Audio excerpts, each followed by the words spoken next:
الحمد لله الذي أنزل على عبده الكتاب ولم يجعل له عوجا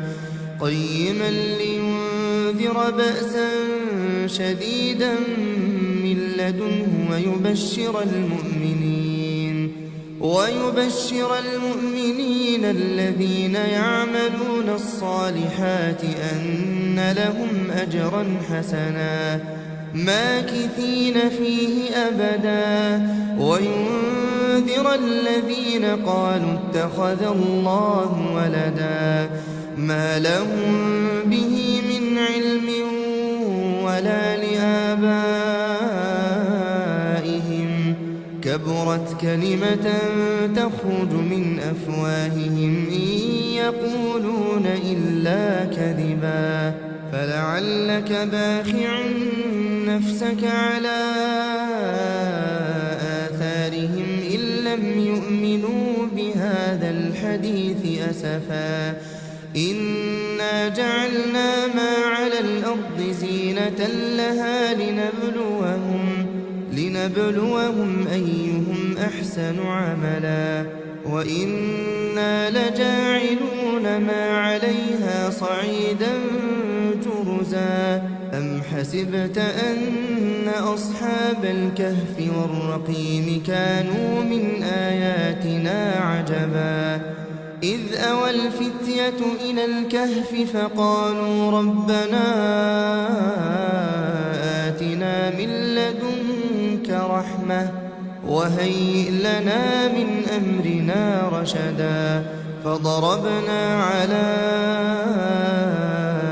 آذانهم في الكهف سنين عددا ثم بعثناهم لنعلم أي الحزبين أحصى لما لبثوا أمدا نحن نقص عليك نبأهم بالحق إنهم فتية آمنوا بربهم وزدناهم هدى وربطنا على قلوبهم إذ قاموا فقالوا ربنا رب السماوات والأرض لن ندعو من دونه إلها لقد قلنا إذا شططا هؤلاء قومنا اتخذوا من دونه آلهة لولا يأتون عليهم بسلطان بين فمن أظلم ممن افترى على الله كذبا وإذ اعتزلتموهم وما يعبدون إلا الله فأووا إلى الكهف ينشر لكم ربكم من رحمته ويهيئ لكم من أمركم مرفقا وترى الشمس إذا طلعت تزاور عن كهفهم ذات اليمين وإذا غربت تقرضهم ذات الشمال وهم في فجوة منه ذلك من آيات الله من يهد الله فهو المهتد ومن يضلل فلن تجد له وليا مرشدا وتحسبهم أيقاظا وهم رقود ونقلبهم ذات اليمين وذات الشمال وكلبهم باسط ذراعيه بالوصيد لو اطلعت عليهم لوليت منهم فرارا ولملئت منهم رعبا وكذلك بعثناهم ليتساءلوا بينهم قال قائل منهم كم لبثتم قالوا لبثنا يوما أو بعض يوم قالوا ربكم أعلم بما لبثتم فبعثوا أحدكم بورقكم هذه إلى إلى المدينة فلينظر أيها أزكى طعاما فليأتكم برزق منه وليتلطف ولا يشعرن بكم أحدا إنهم إن يظهروا عليكم يرجموكم أو يعيدوكم في ملتهم ولن تفلحوا إذا أبدا وكذلك أعثرنا عليهم ليعلموا أن وعد الله حق وأن الساعة لا ريب فيها إذ يتنازعون بينهم أمرهم فقالوا ابنوا عليهم بنيانا ربهم أعلم بهم قال الذين غلبوا على أمرهم لنتخذن عليهم مسجدا سيقولون ثلاثة رابعهم كلبهم ويقولون خمسة سادسهم كلبهم رجما بالغيب ويقولون سبعة وثامنهم كلبهم قل ربي أعلم بعدتهم ما يعلمهم إلا قليل فلا تمار فيهم إلا مراء ظاهرا ولا تستفت فيهم منهم أحدا ولا تقولن لشيء إني فاعل ذلك غدا إلا أن يشاء الله واذكر ربك إذا نسيت وقل عسى أن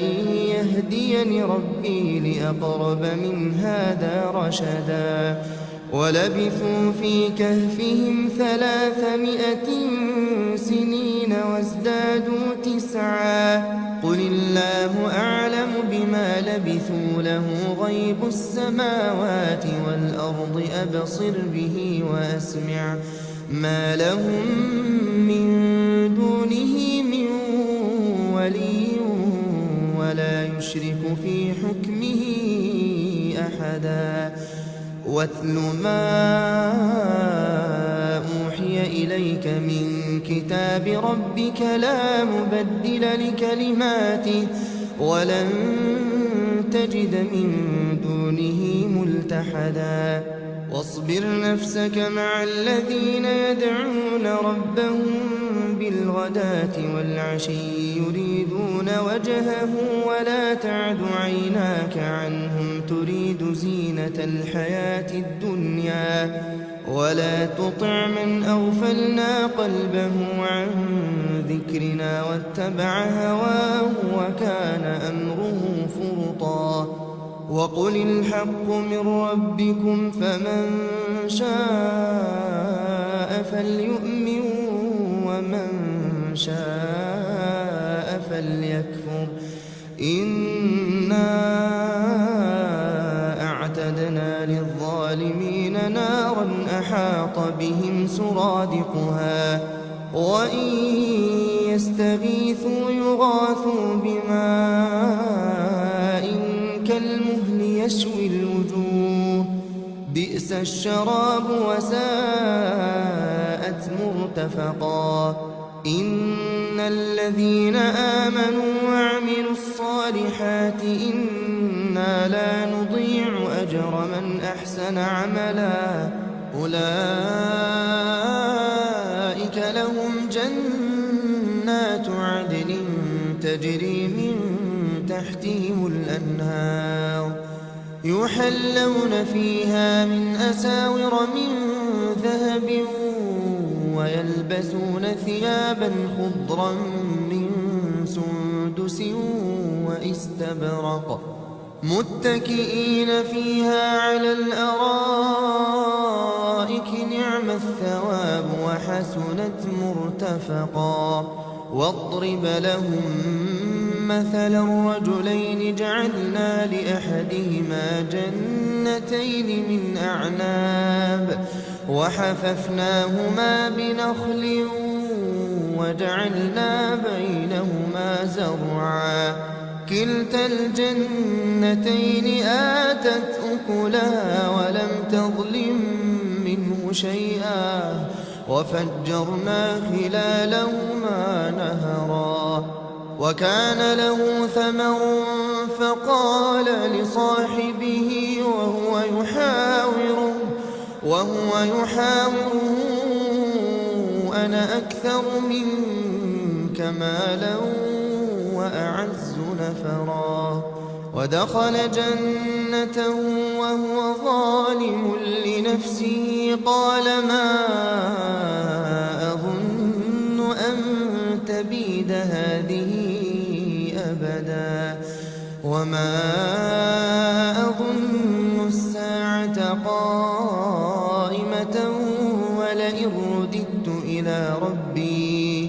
ولئن رددت إلى ربي لأجدن خيرا منها منقلبا قال له صاحبه وهو يحاوره أكفرت بالذي خلقك من تراب ثم من نطفة ثم سواك رجلا لكن هو الله ربي ولا أشرك بربي أحدا ولولا إذ دخلت جنتك قلت ما شاء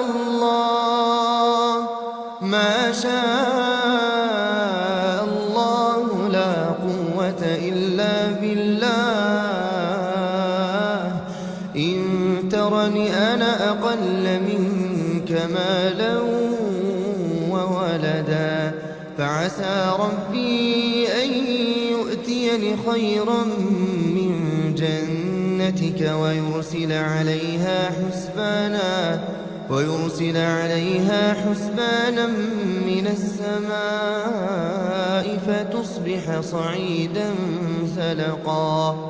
أو يصبح ماؤها غورا فلن تستطيع له طلبا وأحيط بثمره فأصبح يقلب كفيه على ما أنفق فيها وهي خاوية على عروشها ويقول يا ليتني لم أشرك بربي أحدا ولم تكن له فئة ينصرونه من دون الله وما كان منتصرا هنالك الولاية لله الحق هو خير ثوابا وخير عقبا واضرب لهم مثل الحياة الدنيا كماء إن أنزلناه من السماء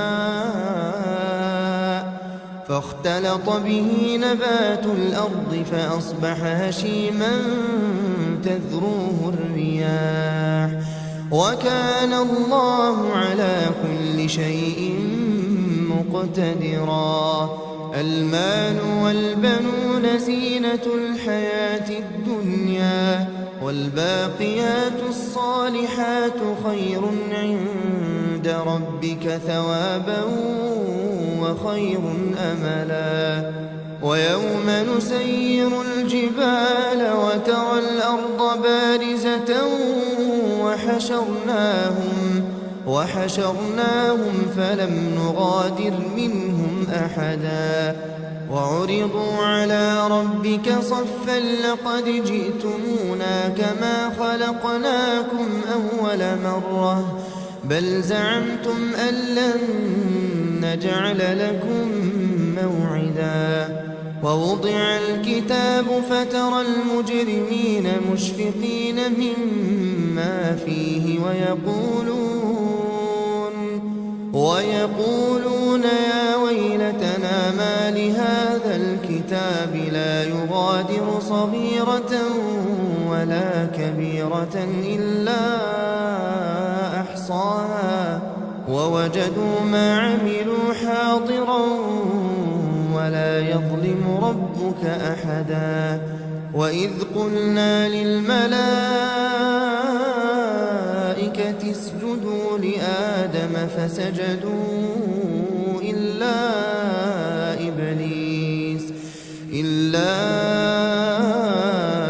إبليس كان من الجن ففسق عن أمر ربه أفتتخذونه وذريته أولياء من دوني وهم لكم عدو بئس للظالمين بدلا ما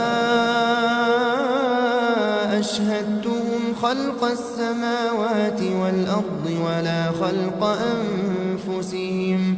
وما كنت متخذ المضلين عضدا ويوم يقول نادوا شركائي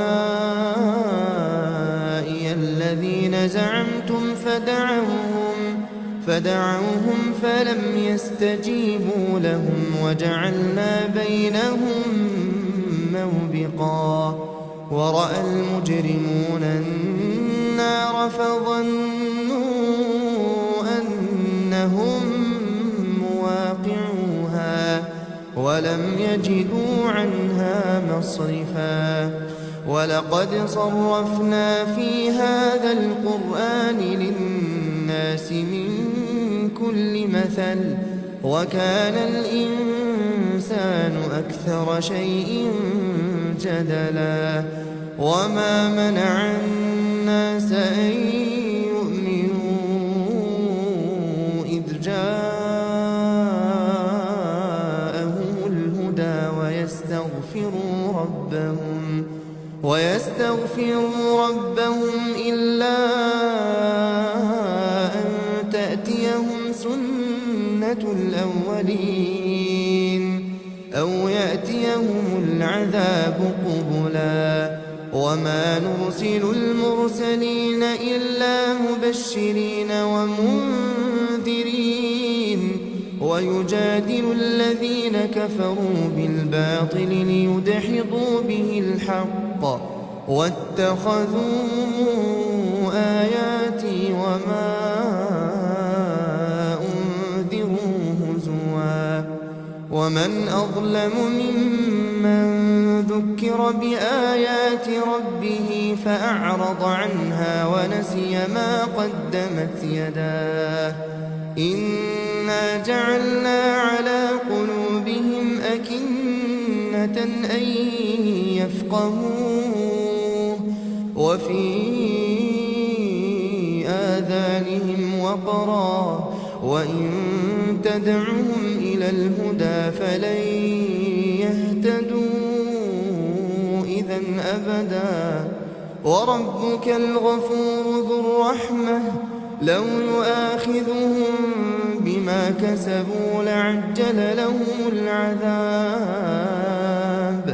بل لهم موعد لن يجدوا من دونه موئلا وتلك القرى أهلكناهم لما ظلموا وجعلنا لمهلكهم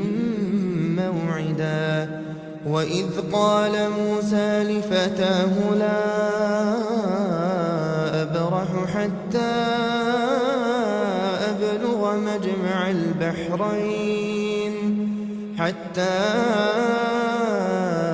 أبلغ مجمع البحرين أو أمضي حقبا فلما بلغا مجمع بينهما نسيا حوتهما فاتخذ سبيله في البحر سربا فلما جاوزا قال لفتاه آتنا غداءنا لقد لقينا من سفرنا هذا نصبا قال أرأيت إذ أوينا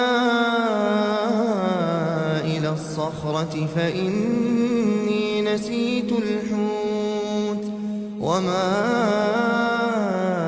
أنسانيه إلا الشيطان أن أذكره واتخذ سبيله في البحر عجبا قال ذلك ما كنا نبغي فارتدا على آثارهما قصصا فوجدا عبدا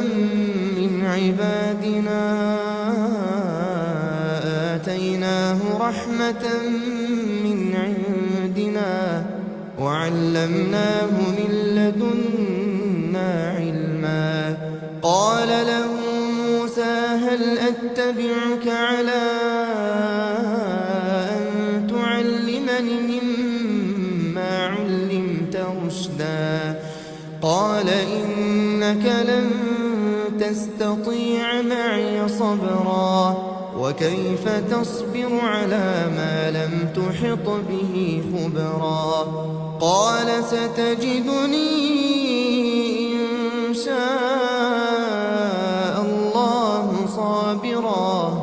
إن شاء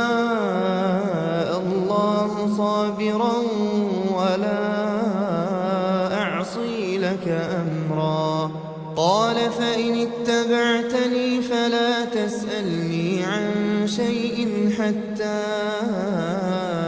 أحدث لك منه ذكرا فانطلقا حتى إذا ركبا في السفينة خرقها قال أخرقتها لتغرق أهلها لقد جئت شيئا إمرا قال ألم أقل إنك لن تستطيع معي صبرا قال لا تؤاخذني بما نسيت ولا ترهقني من أمري عسرا فانطلقا حتى إذا لقيا غلاما فقتله قال أقتلت نفسا زكية بغير نفس لقد جئت شيئا نكرا قال ألم أقل لك إنك لن تستطيع معي صبرا قال إن سألتك عن شيء بعدها فلا تصاحبني قد بلغت من لدني عذرا فانطلقا حتى إذا أتيا أهل قرية استطعما أهلها فأبوا أن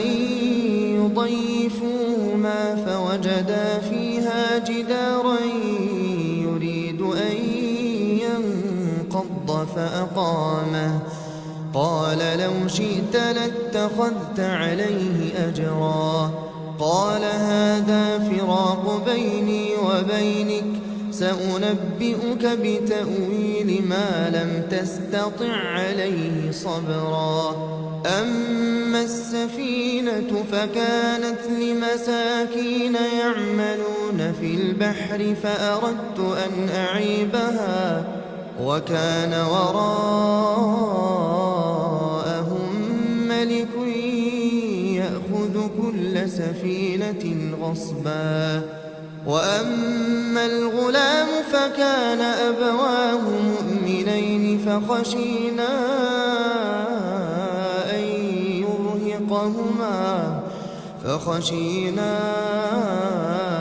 أن يرهقهما طغيانا وكفرا فأردنا أن يبدلهما ربهما خيرا منه زكاة وأقرب رحما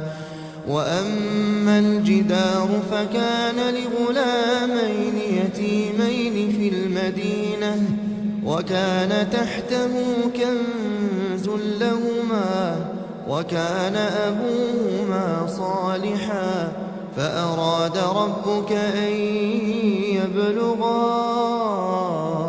أشدهما ويستخرجا كنزهما رحمة من ربك وما فعلته عن أمري ذلك تأويل ما لم تسطع عليه صبرا ويسألونك عن ذي القرنين قل سأتلو عليكم منه ذكرا إنا مكنا له في الأرض وآتيناه من كل شيء سببا فأتبع سببا حتى إذا بلغ مغرب الشمس وجدها تغرب في عين حمئة ووجد عندها قوما قلنا يا ذا القرنين إما أن تعذب وإما أن تتخذ فيهم حسنا قال أما من ظلم فسوف نعذبه ثم يرد إلى ربه فيعذبه عذابا نكرا وأما من آمن وعمل صالحا فله جزاء الحسنى وسنقول له من أمرنا يسرا ثم أتبع سببا حتى إذا بلغ مطلع الشمس وجدها تطلع على قوم لم نجعل لهم من دونها سترا كذلك وقد أحطنا بما لديه خبرا ثم أتبع سببا حتى إذا بلغ بين السدين وجد من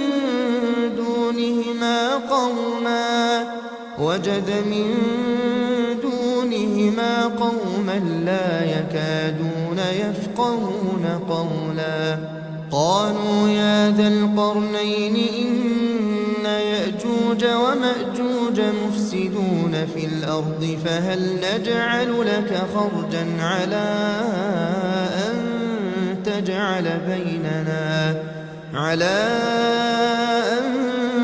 تجعل بيننا وبينهم سدا قال ما مكني فيه ربي خير فأعينوني بقوة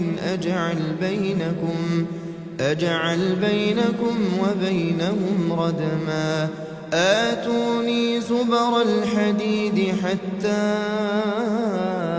إذا ساوى بين الصدفين قال انفخوا حتى إذا جعله نارا قال آتوني أفرغ عليه قطرا فما استطاعوا أن يظهروه وما استطاعوا له نقبا قال هذا رحمة من ربي فإذا جاء وعد ربي جعله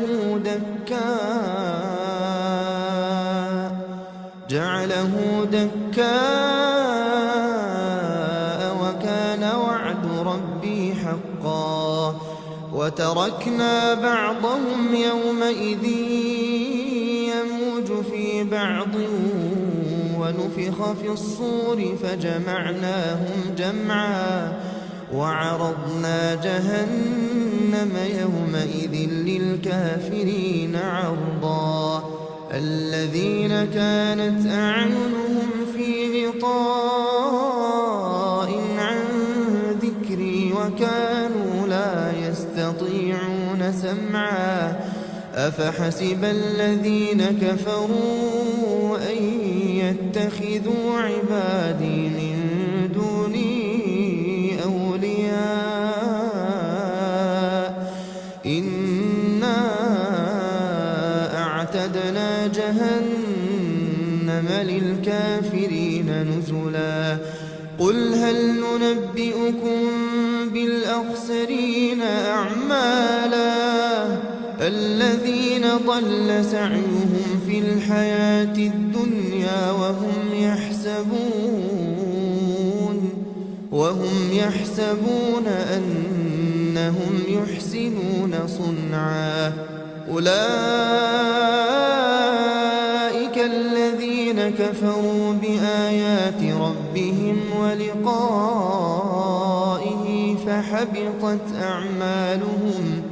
فحبطت أعمالهم فلا نقيم لهم يوم القيامة وزنا ذلك جزاؤهم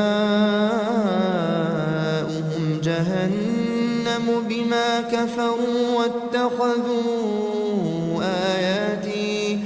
واتخذوا آياتي ورسلي هزوا إن الذين آمنوا وعملوا الصالحات كانت لهم جنات الفردوس نزلا خالدين فيها لا يبغون عنها حولا قل لو كان البحر مدادا لكلمات ربي لنفد البحر قبل أن تنفد كلمات ربي ولو جئنا بمثله مددا قل إنما أنا بشر مثلكم يوحى إلي أنما إلهكم